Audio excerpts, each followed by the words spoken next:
প্রতি বছর 15 কোটি মানুষ, ভাবা যায় এত মানুষ ভোগে শুধু একটা ছোট্ট ইনফেকশনে। ইউরিনারি ট্র্যাক্ট ইনফেকশন মানে মূত্রনালীর সংক্রমণ, অথবা যেটাকে আমরা ইউরিন ইনফেকশন নামে চিনি। পৃথিবীতে ব্যাকটেরিয়ার যত রকম হামলা হয় তার মধ্যে শ্বাসতন্ত্রের পরেই এটার জায়গা। আর এই এক ইউটিআই সামলাতে সারা বিশ্বে বছরে $6 বিলিয়ন খরচ হয়। কিন্তু আসল ভয়ঙ্কর খবরটা কি জানেন?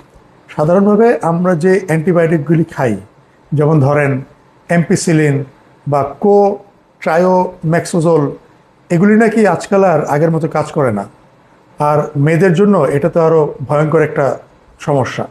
তাদের বডি স্ট্রাকচারটাই এমন, জীবনেরও এসে একদম ঘাঁটি গেড়ে বসে। তাহলে উপায় কি? এই ভয়ঙ্কর ইনফেকশন থেকে বাঁচতে কি করতে হবে? কোন অ্যান্টিবায়োটিক এখন আমাদেরকে ভরসা দিবে? আর কেনই বা মেয়েদের এটা বেশি হয়? জানতে চান? তাহলে চোখ রাখুন আমাদের আজকের ভিডিওতে। চলুন তাহলে শুরু করি। বাংলাদেশেও কিন্তু এই ইউটিআই একটা বিশাল সমস্যা। ঢাকা শহরে যত ব্যাকটেরিয়ার ইনফেকশন হয় তার প্রায় 29%ই এই ইউটিআই। এই ইউটিআইয়ের পেছনে সবচেয়ে বড় হাত কার জানেন? সেটা হলো ইকোলাই নামের একটা জীবাণু। প্রায় 69% ইউরিন ইনফেকশনের জন্য দায়ী এই একটাই জীবাণু।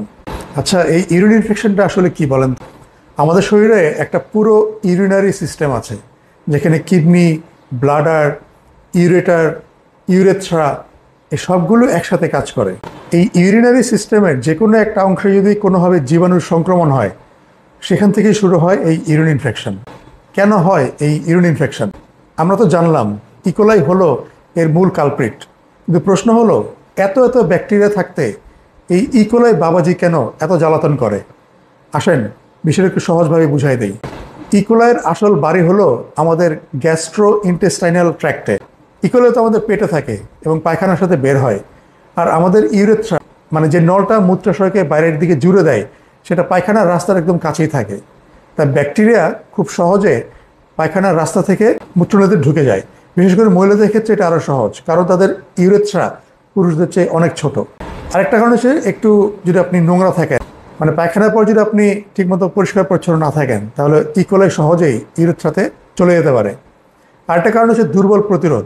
যাদের ডায়াবেটিস আছে বা দীর্ঘদিন ধরে কোনো রোগে ভুগতেছেন বা যাদের রোগ প্রতিরোধ ক্ষমতা দুর্বল, তাদের শরীর কিন্তু সহজেই জীবাণুর সাথে লড়তে পারে না। আরেকটা কারণ হচ্ছে প্রস্রাব আটকে রাখা। যারা প্রস্রাব চেপে রাখেন অথবা যাদের প্রোস্টেট বড় হয়ে গেছে, বিশেষ করে পুরুষদের ক্ষেত্রে কিডনিতে পাথর আছে, তাদের প্রস্রাব ঠিকমতো বেরোতে পারে না। এর ফলে ইকোলাই মূত্রতন্ত্রের ভেতরেই ঘোরাঘুরি করার এবং বংশবৃদ্ধি করার একটা সুযোগ পায়। আরেকটা কারণ হচ্ছে হাসপাতালের বিছানা। মানে যারা হাসপাতালে ভর্তি থাকেন বা বিছানায় শুয়ে থাকেন, তাদের প্রায়ই প্রস্রাব বের করার জন্য ক্যাথেটার লাগানো হয়। এই ক্যাথেটারের কারণেও কিন্তু ইকোলাইয়ের মতো ব্যাকটেরিয়া খুব সহজে মূত্রাশয়ে ঢুকে যেতে পারে। ইউরিন ইনফেকশন হলে শরীর কিছু সংকেত দেয়। আসুন এই সংকেতগুলি বা লক্ষণগুলি একটু চিনে নেই। যেমন প্রস্রাবের সময় কষ্ট, যখন প্রস্রাব করবেন তখন ব্যথা অথবা জ্বালা পোড়া হইতে পারে। প্রস্রাবের তাড়া, মানে মনে হবে ঘন ঘন প্রস্রাব করা দরকার, যদিও প্রস্রাব করতে গেলে দেখবেন খুব বেশি প্রস্রাব হচ্ছে না। অস্বাভাবিক প্রস্রাব, মানে প্রস্রাব ঘোলাটে লাগতে পারে অথবা বাজে গন্ধ হতে পারে। রক্তের দেখা যেতে পারে, মানে প্রস্রাবের সাথে রক্ত বের হতে পারে। রক্তের কারণে প্রস্রাবের রং কিছুটা গোলাপি, লালচে অথবা বাদামি দেখা যেতে পারে। পেটে অস্বস্তি, তলপেটে অথবা পেটের নিচের দিকে একটু ব্যথা হইতে পারে। তবে এমন কিছু লক্ষণ আছে যেটা দেখলে বুঝবেন সংক্রমণটা সিরিয়াস হয়ে গেছে এবং সম্ভবত কিডনি পর্যন্ত চলে গেছে। সেই মারাত্মক লক্ষণগুলো কি? জ্বর আর কাঁপুনি, মানে জ্বর যদি আসে আর শরীর কাঁপে, তাইলে বুঝবেন সংক্রমণ কিডনিতে অ্যাটাক করে গেছে। কোমরে ব্যথা, আপনার কোমরের পাশে বা পিঠের নিচের দিকে যদি ব্যথা হয়, তাহলে বুঝবেন এটা একটা ঝামেলা হয়ে গেছে। বমি বমি ভাব যদি হয় বা যদি বমি হয়ে যায়, এটাও কিডনি ইনফেকশনের একটা অন্যতম লক্ষণ। এছাড়াও শরীর যদি দুর্বল লাগে খুব ক্লান্ত লাগে, নিজেকে নিস্তেজ অনুভব করেন, তাহলে এটা একটা বড় সাইন। ইউরিন ইনফেকশনের ক্ষেত্রে আমরা যখন অ্যালোপ্যাথি খাই, অ্যালোপ্যাথির প্রেসক্রিপশনের হাতে নিয়ে ধরে ফার্মেসিতে, এবং ফার্মেসিতে গেলে আমাদেরকে দেওয়া হয় অ্যান্টিবায়োটিক, নাইট্রোফুরান্টেন, ট্রুমাথিন সালফামেথক্সাজোল, ফসফোমাইসিন, সেফালেক্সিন। আর যদি জটিল ইউটিআই হয়ে যায়, তারা দেয় সিপ্রোফ্লক্সাসিন বা সেফট্রিয়াক্সন। এগুলি কিন্তু ভাই বোনেরা একটা কথা মনে রাখবেন, এই অ্যান্টিবায়োটিকগুলি দীর্ঘদিন খেলে কিন্তু আপনার শরীরে নানান ঝামেলা হতে পারে। যেমন ধরেন হজমের সমস্যা, ইস্ট ইনফেকশন, শরীরের অ্যালার্জি, আর সবচেয়ে খারাপ যেটা ডেঞ্জারাস পার্ট সেটা হচ্ছে অ্যান্টিবায়োটিক আর শরীরে আগের মতো কাজ করতে পারে। কিছু কিছু অ্যান্টিবায়োটিক তো আরও ডেঞ্জারাস, যেমন ধরেন নাইট্রোফুরানটোইন।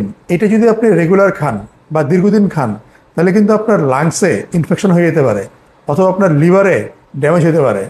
অ্যালোপ্যাথি চিকিৎসার পার্শ্ব প্রতিক্রিয়া কিন্তু আমাদেরকে দারুণ টেনশনে ফেলায় দেয়, কিন্তু এর বিকল্প কি আসলে? ঠিক এই জায়গাটাতেই হোমিওপ্যাথি একটা অন্যরকম রাস্তা আপনাদের দেখাইতে পারে। আমার হোমিওপ্যাথির চিকিৎসায় রোগীকে শুধু একটা রোগের ট্রিটমেন্ট আমি করি না, বরং তার ব্যক্তিগত লক্ষণ, শারীরিক গঠন, এর আগে কী কী চিকিৎসা আপনার করা হয়েছে, এই সব কিছু বিবেচনা করে কিন্তু আমি একটা মেডিসিন দিই। এর ফলে কী হয় জানেন? শরীরের ভিতরে আপনার রোগ প্রতিরোধ ক্ষমতা বেড়ে যায়, যেটা প্রাকৃতিকভাবে আপনার ইউটিআইয়ের জীবাণুদের মোকাবেলা করতে সাহায্য করে। হোমিওপ্যাথিতে এমন কিছু ওষুধ আছে যেটা প্রস্রাবের সময়কার সেই অসহ্য জ্বালা পোড়া আর অস্বস্তি কমাইতে খুব কাজে দেয়। আর অ্যান্টিবায়োটিকের মতো ঘন ঘন ইউটিআই ফিরে আসারও আর ভয় থাকে না তেমন একটা। আমি কিন্তু এক ওষুধ সবার জন্য এই পলিসিতে বিশ্বাস করি না। তাই প্রত্যেক রোগীর শরীর আর তার লক্ষণ অনুযায়ী আলাদা আলাদা ট্রিটমেন্ট বা ওষুধ আমি কিন্তু সাজেস্ট করি। কয়েকটা নাম বলি যেগুলি খুব কাজে দেয়, যেমন ক্যান্থারিস ভেসেক্টরিয়া যদি প্রস্রাবে খুব জ্বালাপোড়া থাকে, অ্যাপিস মেলিফিকা যদি অল্প প্রস্রাবের সাথে অসহ্য ব্যথা আর ফুলে যাওয়া ভাব থাকে, সারসাপারিলা অফিসিনালিস মানে প্রস্রাবের শেষে ব্যথা আর ঘোলাটে প্রস্রাব হইলে, স্টেফিস সেগ্রিয়া যৌন কার্যকলাপ বা মানসিক চাপের কারণে যদি আপনার ইউটিআই হয়, বারবেরিস ভলগারিস মানে মূত্রাশয় আর কিডনির আশেপাশে যদি তীব্র ব্যথা হয়, সেপিয়া অফিসিনালিস দুর্বলতা আর হরমোনের ভারসাম্যহীনতার ক্ষেত্রে এটা খুব ভালো কাজ করে। আর একটা হচ্ছে মার্কুরিয়াস কর্সোভিরাস মানে ঘন ঘন প্রস্রাবের তাগিদ আর রক্ত মেশানো বেদনাদায়ক যদি ইউরিন হয় তাহলে এটা খুব ভালো কাজ করে। আমরা আপনার শারীরিক গঠন, রোগের লক্ষণ এবং সামগ্রিক স্বাস্থ্য বিবেচনা করে একটা উপযুক্ত চিকিৎসা পরিকল্পনা তৈরি করে দিব। সুস্থ জীবন আপনার অধিকার এবং সুঅধিকার দিতে আমরা সবসময় আপনার পাশে আছি। আজকের ভিডিওটা এখানেই শেষ করছি। আশা করি এটা আপনাদের জন্য তথ্যপূর্ণ ছিল। ভালো থাকুন, সুস্থ থাকুন। আল্লাহ হাফেজ।